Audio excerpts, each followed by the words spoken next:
Hi, I'm Annie Botticelli, and this is the Storyteller Forecast for Aries for March 2017. Go to my website, anniehelpsyou.com, see what's new on my blog. I've made many blog posts since the last time you've been there. And while you're there, you can see if I still have any slots left in my astrology apprenticeship program where I can help teach you how to do astrology professionally or just for your own self-development. So what's going on in the month of March? Well, we have birthdays for some of you. So we're going to talk about that first. We have eclipse news coming in still. Maybe you have already been rocked by eclipse news, or you've been watching other people around you over the last weeks have major trajectory changes. That's what eclipses are known for. Often we feel those changes or get that news 4 to 6 weeks before the actual eclipses. So we were feeling that in January even, and we could be feeling it still in March. So we've got that going on. We've got the clashes of Titans, including some interactions involving Aries, because Jupiter is opposing Uranus, which is in Aries, and so we have that going on, and we have the astrological new year, which means the sun is moving into Aries, and we have the new moon in Aries, which is the kickoff party for the astrological new year, and that's on March 27th, and that's the best day of the year besides your birthday to do your vision board. So if your sun sign is in Aries, you might have your 2 best days of the year to do vision boards very close to one another. So March 27th is a day for everybody for these seed plantings, and your birthday is another day. So if you're watching for your rising sign, then you can just take advantage of that March 27th. So happy birthday if it's your birthday. If it's not and it's coming soon, yay! I love birthdays. Birthdays are amazing, magical times when the universe is ultra receptive to your desires. The sun in the chart represents, and the sun in the sky represents our desire, what makes us burn bright with passion. And when the sun in the sky gets together with the sun in your chart, it opens this portal. So you can look at how you can maximize your birthday wishes, which are astrological and are real, by looking at my video, Making Wishes Come True. So if you just search for Annie Making Wishes Come True, you'll find it. I have a blog about that as well. So that covers birthdays. I hope you have the most wonderful birthday ever. Now we've got Venus retrograde to attend to. This Venus retrograde is more potent for Aries because it's predominantly in the sign of Aries. So we're going to go into more details about this. But let's talk about what Venus retrograde is. Venus retrograde is when the planet Venus appears to be going backwards in the sky. Of course, planets never really go backwards in their orbits, but from our perception on the Earth, sometimes it looks like they are. And when that happens, it coincides with deep experiences on our planet from the effects of what's going on from our perception. So every 18 months, the planet of love, beauty, and money goes retrograde. Venus is called the triple goddess because she rules love, beauty, and money. So love and all relationships, money and finances, beauty and aesthetics are all under Venus's dominion. So there are implications for the sign, Venus moving backwards through Aries and then moving backwards part of the way through Pisces. Everyone will experience that. But early and middle late degree placements of Aries are going to also have Venus retrograde through the house of Aries. So when you have something going retrograde through the sign of something and that corresponding house, that adds extra oomph there for you. So let's talk about what this Venus in Aries looks like for retrograde. And this is going to be relevant for early, middle, and late degree placements. It's actually relevant for everybody, but especially for you. So Venus retrograde in the first house, the biggest thing that comes up is self-esteem. Venus rules love, and it also rules self-love. So how you feel about yourself. I have a major mission where I am hoping to wake up as many people as possible to the understanding that our body carries God essence in it. You know, the stuff of the stars, the stuff of spirit is in our bodies. So we are temples to the divine, of the divine. And the more we treat our bodies like a sacred space, the more we will be able to live in coherence. So there are going to be many messages about self-esteem, honoring the sacred body temple, having this radical commitment to self-care, which is one of the affirmations that I have for you. I commit to radical self-care. That's a really good one for now. So you can see the affirmations that I make for you on my Instagram account. You can see them in a pretty version so that you can have inspiration and a visual for doing this work. Venus in Aries. Aries also rules early childhood. So things that happened before you were born, but you were feeling it like late in your time in the womb, you know, and then up to like the first year and a half of life at least, you know, this very early childhood. That is under this dominion of Aries. So often things that come up during Venus in Aries are based in birth or early childhood trauma.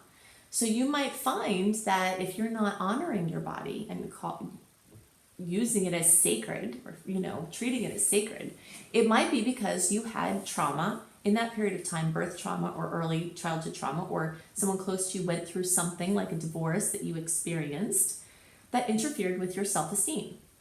So you have a chance to address that and heal yourself. One of the wonderful, easy ways that you can help develop self-esteem is to look at your own eyes in the mirror and say, I love you to yourself in the morning, in the night, just when you get up, before you go to bed. Your mind is more receptive to your intentions, your affirmations. And just, you know, say, I love you, comma, your name, you know, and really just get that in there, that even if you felt unloved or something happened at that period of time in your life, that you can go back and be that parent to yourself in that time to give you what you need now. So anyone who you can connect with that can help you with birth trauma work or childhood clearings, like through neuro-linguistic programming or any other EMDR, you know, I love, can be very helpful there. Children are very much imprinted with the energetic themes that their mother was experiencing when they were young. So if you do some digging, you might find that in 7-year cycles that go back to your birth or the time of your birth, if your mother was going through something very difficult, that you will have taken that imprint on in a very powerful way. So the Aries and the first house not only rules your self-image, but it also rules what we put out into the world and how others see us. So many people identify themselves with their job. I am an accountant. I am, you know, whatever. But sometimes we lose connection with that way, or maybe never had it to begin with. And this Venus retrograde is a time where sudden or increasing dissatisfaction with what we call ourselves is brewing. When I lived in Sedona, there were a lot of people who would adopt what people called Sedona names. You know, they just didn't resonate even with their actual name and remind just their vocation, you know. So this is a time not necessarily to make major decisions about things, but just to feel into and evaluate. Do you resonate with what you call yourself, how people see you? It's not necessarily the time to act, just to reevaluate. So it's fine to go through old clothes and make piles of things that you no longer want. But if you have things that you kind of are on the fence about, don't get rid of those items, because there's a good chance you'll see differently when it goes direct. If you have what I call like low-hanging fruit, just things you don't resonate with, you could do something to exchange that out, you know, in favor of trying to get a new look. But again, this is more of a time to like create a Pinterest board where you look at fashions, look at things that you want to present yourself as, but not necessarily put a bundle of money in it. I've got some very clear stipulations on spending money in Venus retrograde. Venus retrograde is a time to be conservative with money, to be smart with money. And it's not a time to spend money unless it follows these stipulations, which you can see in my Venus Do's and Don'ts blog and video. If you're looking to spend some money, you can look to see if your circumstance matches that. So in general, this time is an amazing time to strengthen self-esteem. It will likely be called into question. So past life regression, other psychotherapy or counseling, vocational counseling, work with affirmations, subliminal messaging, exercise, positive diet and lifestyle shifts, improving self-care practices, using the affirmation, I commit to radical self-care to honor your sacred body temple. Reevaluate what you're bringing out into the world. Look into vocational shifts, but not necessarily make a rash decision. March is a weird month because when the planets move into Aries, especially for people who have planets in Aries, it makes you want to do something. You know, you want to stir up some stuff. And that could be okay, but it's not really the time to make big acting, to make a big act or a decision or a showing, because you're not seeing clearly. And the things that you do are not going to have full power because Venus is retrograde in your sign. So for the middle degree placements and the late degree placements, so again, the reminder here, the first 10 days of the birthday are early middle or are early degree. The second 10 days of the birthday are middle degree, and the last 10 days of Aries are the late degree placements. And then if you're watching for your rising sign, 0 to 9 degrees are early, 10 to 19 are middle, and 20 to 29 are late. So all the early degree placements will have this retrograde in the first house, maybe little pieces, depending on your exact placement, in the 12th house. The middle degree placements will have both the 12th and the first, and the late degree placements will have this retrograde in the 12th. So let's look at what the 12th house looks like for a retrograde. The 12th house has to do with the deep subconscious mind and psychotherapy and meditation and dream time and mental addictions and afflictions and challenges and gifts. It also has to do with the connection to intuition and things that happen in the backdrop. When Venus is going retrograde in the 12th house, it is very commonly coinciding with something involving love or money in the backdrop. And that could be known to you or not known to you. And that could be for your behalf or against you. This is one of the houses of secrets. And so things that are secret in love and money, or even beauty for that matter, could come out, whether you want them to or not. And if you are suspicious that someone is not being upfront with you, this is a time where you might be able to get clarity on what's happening. So if you're having dreams that someone is lying about something, that could mean one of two things. You are terrified of this, and so you're suspicious, and you're projecting your unresolved betrayal issues on this person who is not actually lying. Or they are actually lying, and your subconscious mind is telling you because you have chosen to be emotionally blurred and you can't see clearly what's happening. But either way, dreams like this, especially now, should be taken very seriously. Any ways that spirit interacts with us, through intuition, through synchronicities, through waking dreams, through animal totems, through any of the many ways that spirit connects with us, hunches, they really need to be taken very seriously at this time because there's such an energy in the backdrop of your, hidden spaces. Sometimes people can find money, or money can come to them from a hidden place during this time. So the thing that's hidden from you could actually be something to benefit you. These transits are never really just one way, or manifest just in one way. It could also be that your romantic partner is planning something nice for you, and that, maybe if they're acting weird, they could actually be planning something nice. It has to do with hidden energy, with love and beauty and money, in the many different ways that can look. If you're suspicious that there's money out there for you, like you're having dreams of money coming back to you, look into places that, do research if in case you have money, that somebody left you. I just recently had this happen to someone close to me. They don't even know where the money came from, but somebody contacted them and said, we have, a chunk of money that belongs to you. And this is a typical, this can show up in many different ways in the chart, but this is a typical 12th house hidden money, Venus retrograde stuff coming back from the past, showing up that was hidden kind of thing, So you can find a lot of gems with the love and beauty and money in the hidden spaces. And you can also find some things that are being hidden from you that you really need to know about. The subconscious mind will often give us recurring dreams about something that is unresolved within us that warns us if we don't resolve it, it will happen again. And sometimes you might notice this in relationships where you get together with someone and you start having the dreams that this certain thing's going to happen, and then eventually it happens and you say, see, I was right. And it's possible that your mind was alerting you to say, hey, you haven't resolved this thing, so since you haven't resolved it, you're going to create it again. So this is where the deep psychotherapy can really assist you to work those kind of things out. So my affirmation for you is, I deeply listen to spirit and the many ways it speaks to me. Deepening this intuition is a very positive way to use this energy.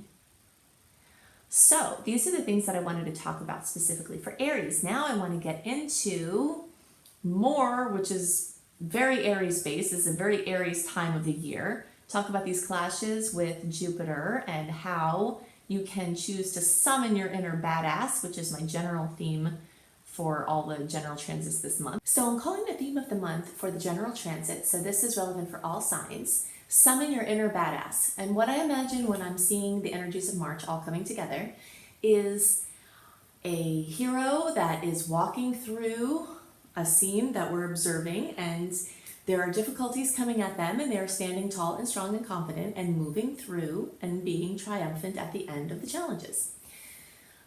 Every month brings challenges and opportunities and sweet spots. I see challenges always as opportunities. So a month that has more challenges in some ways can be a month full of more opportunities. We have started to ask wrong questions in our lives, I think, or questions that cause us to experience life in a disempowered way. When we ask questions, what's going to happen in the stars that's going to stress me out? Or tell me what's going to happen, these are disempowered questions. The questions we want to be asking astrology and in general is, help me understand what's going on here so that I can maximize the potentials for my highest expression. And that's what I focus on. So I want to help you ask different questions, and that's part of summoning your inner badass, because the more empowered questions you ask, the more of an empowered life you will live.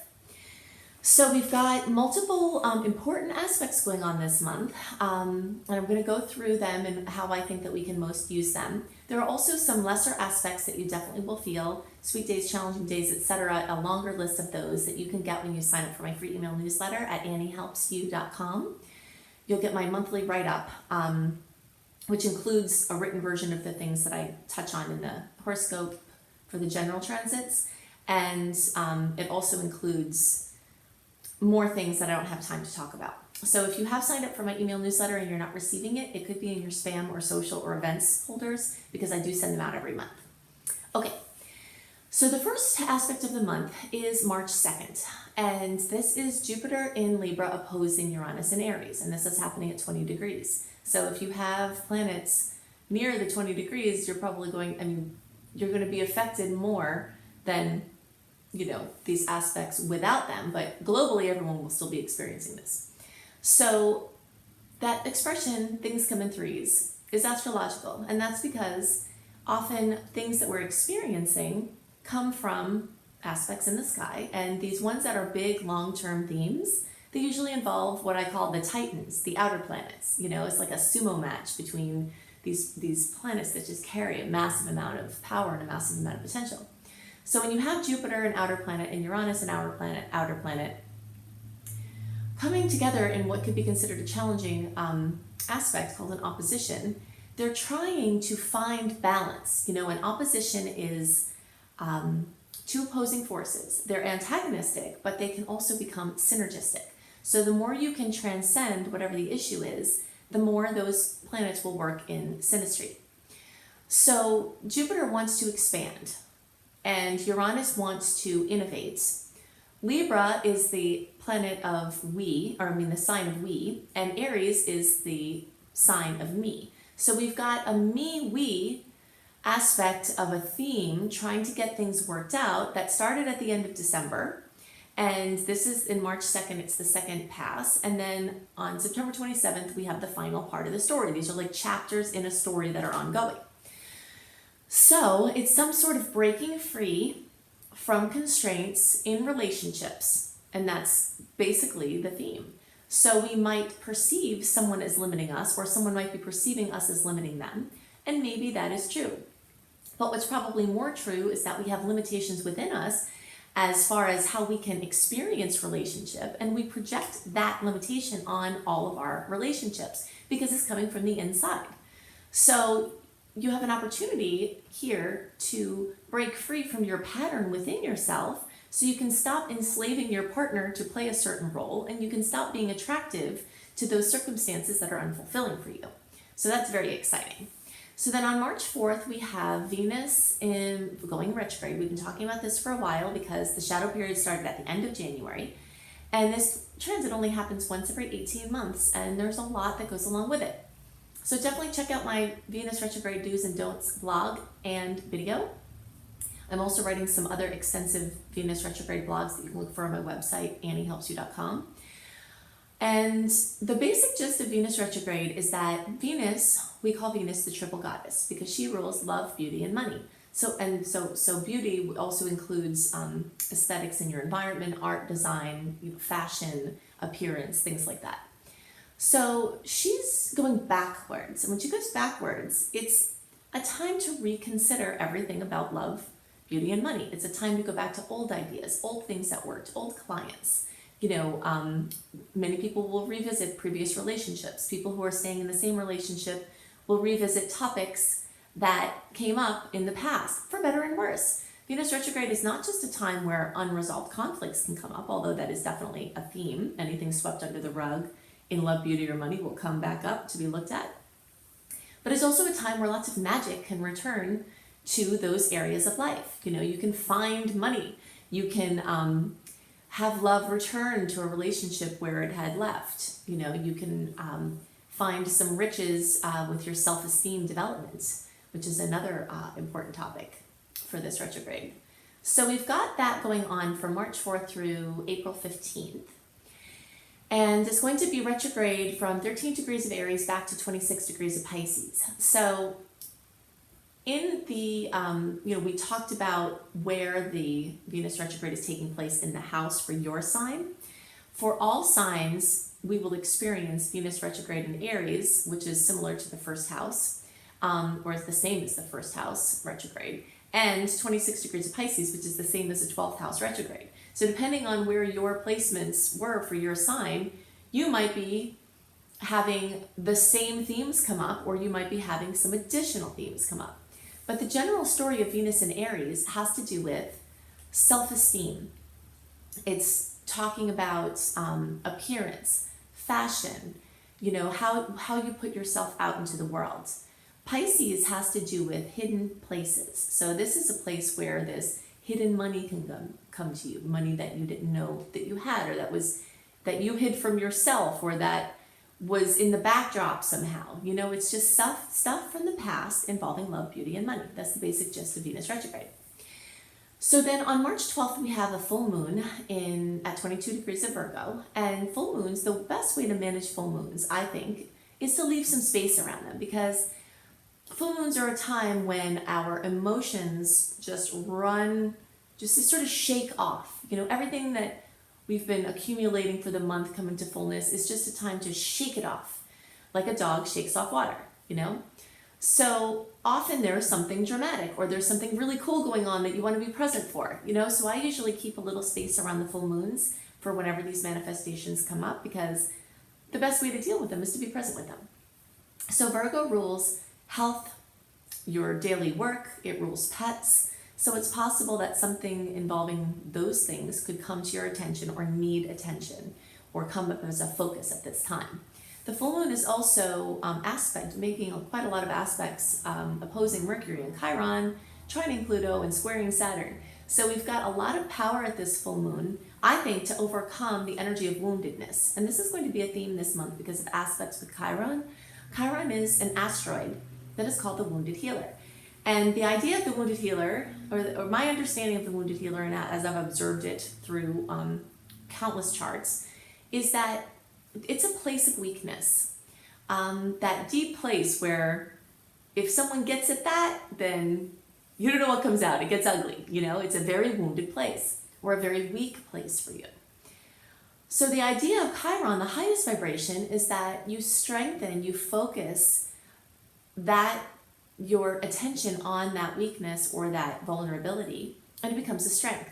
So that's the transcendent version. So like in the instance of the energy in Virgo, Virgo rules health. Maybe some people have health weaknesses. Maybe they have to work harder to attain health. And when that happens, they might wind up being healthier and staving off other health issues because they had a weakness that made them focus on their health. And if they didn't have that meticulous focus, then they could have created other problems maybe, or maybe they wind up teaching or helping people from it, or improving the lives of others because of what they've had to go through.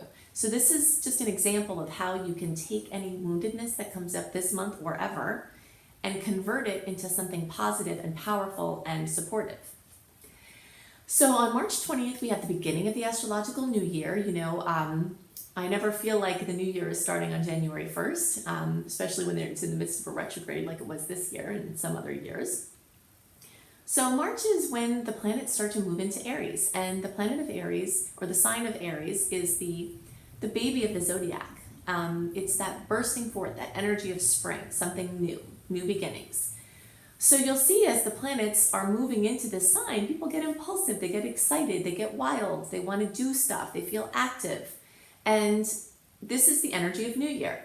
So on March 27th, we have the new moon in Aries, and I always consider the new moon in Aries to be like the kickoff party for the New Year. It's like the New Year starts around March 20th, and then when the new moon in Aries comes, it's like, yay, okay, it's a New Year, let's have a party. That's like New Year's Eve, So this new moon in Aries, all the new moons in Aries, so the one new moon that we have in Aries a year, is the best time of the whole year besides your birthday to do vision boards or other seed planting for your future, things that you want in that upcoming year.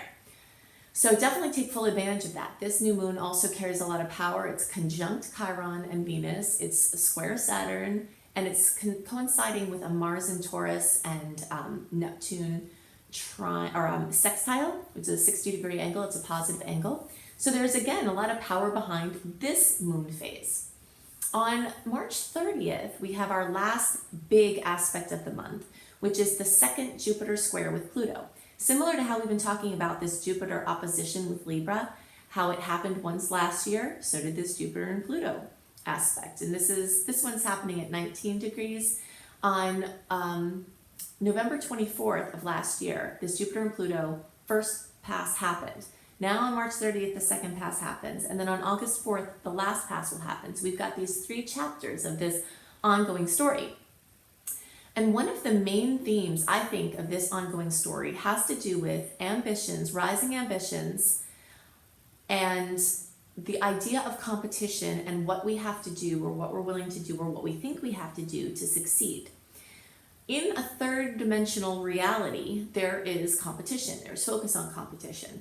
And there are all of the energies that go along with competition. It's kind of gross, It can be very, very low vibe and not conducive to conscious evolution to focus too much on the energy of competition. My suggestion, I invite you to use this energy to transcend competition and tune into divine timing and your divine path and purpose. So if you're out there doing what you're supposed to be doing and you feel like Spirit is guiding you and you're on track and you're speaking your truth or doing your truth, then it doesn't really matter what anyone else is doing. You will attract to you the people and the customers that will be perfect for you. And so really there's no competition on the spiritual plane. And this is an affirmation from Florence Scovel Shinn, who is one of my all-time favorite teachers. She's not in form anymore that I know of. She wasn't even when she came to me. She had passed a long time ago. So she was teaching about, she was actually teaching about Jesus's work as a metaphysician, teaching about transcending mundane reality while still in form, like bringing heaven onto earth in our experience. And that is an affirmation I got from her. So there's no competition on the spiritual plane. So if you are conducting yourself in a way that is high vibrational, if you are doing everything that is in sync with your beliefs and your values, then you can transcend this energy, so you just check in with yourself and see how this is true for you, and just look out for it, because these themes are sometimes very subtle. Sometimes they come more into the forefront, but overall they're very subtle sometimes. So these are the main things that I am seeing for the month for the general transit. So you have plenty of opportunities to summon your inner badass. Definitely go to my website, anniehelpsyou.com. Check out my blogs. I have blogs on all different kinds of topics, not just astrology. If you want to learn astrology with me, then I might still have some slots available in my astrology apprenticeship program. If you want to bring your business online, check out my Creating Successful Online Business course. And if you would like to be a coach as your profession, then you can check out my coach certification course. So I hope you have a wonderful month, and I'll see you next month. Bye.